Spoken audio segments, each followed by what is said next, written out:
आपको मैं एक बात बता दूं, लोग सोचते हैं कि ब्रिटिशर्स इंडिया में आए और उन्होंने मसीह क्रिश्चियनिटी लेके आए। क्रिश्चियनिटी कोई ब्रिटिशर लेके नहीं आए।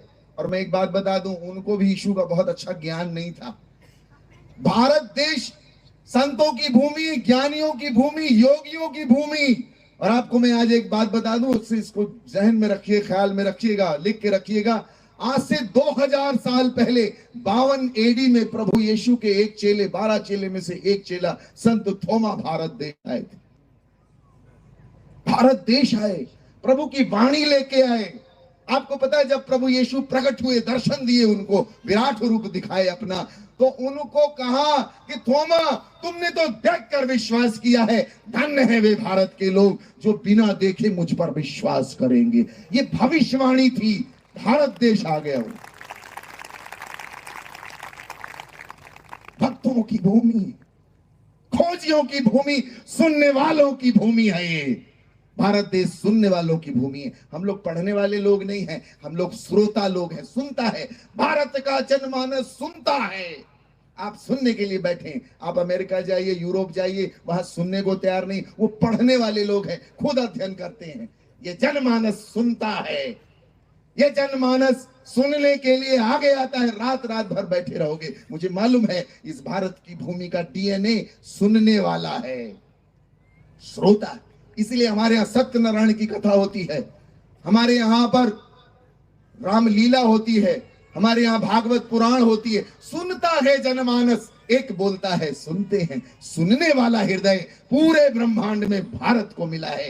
भा का मतलब होता है ज्ञान, रथ का मतलब होता है लीन। यहाँ के लोग ईश्वरीय ज्ञान में लीन हैं। इसीलिए प्रभु ने कहा, थोमा भारत देश जा।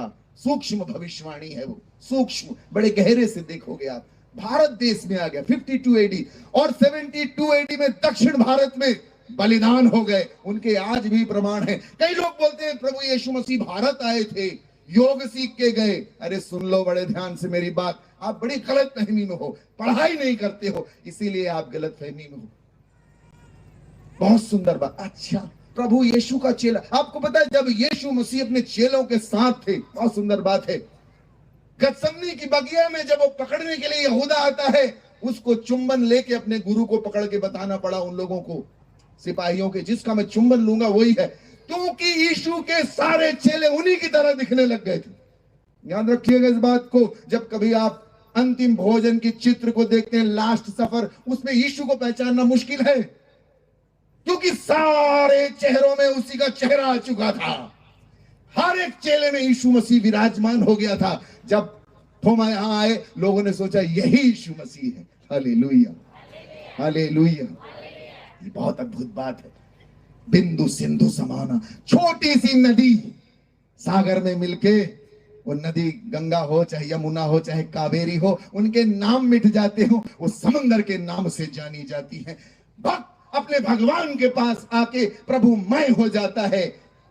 हालेलुया, बोले प्रभु यीशु महाराज की, परम पिता की। चेलों को पहचानना मुश्किल था। यहूदा इस देश, थोमा इस देश में आए, उन्होंने प्रभु की वाणी सुनाई।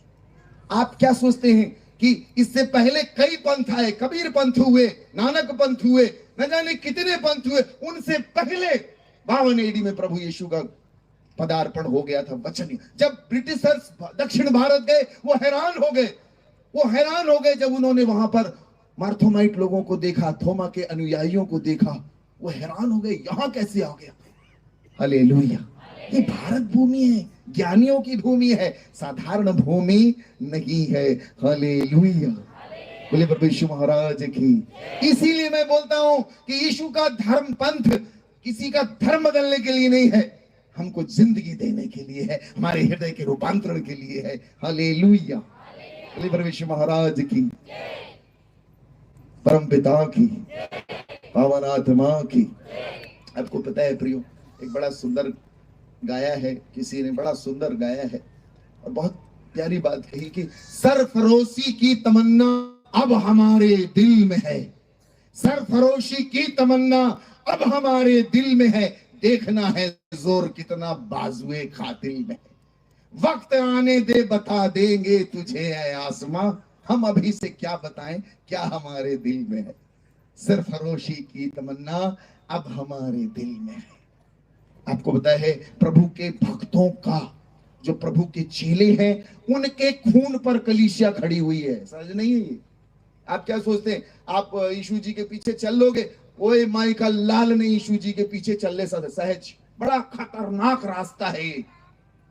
और इस रास्ते में एक सर्टिफिकेट जरूर मिलेगा, बदनामी का। याद रख लीजिए, गुरुजी ने कहा जब उन्होंने हरे भरे वृक्ष के साथ ऐसा किया तो तुम सूखे वृक्षों के साथ क्या नहीं होगा।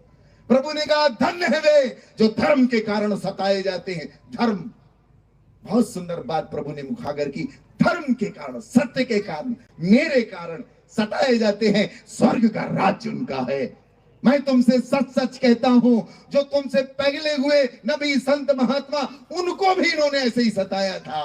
प्रफुल्लित हो, आनंद मनाओ, क्योंकि तुम्हारा अज्र स्वर्ग में बहुत बड़ा है। Hallelujah, hallelujah. बोले प्रभु यीशु महाराज की। परम पिता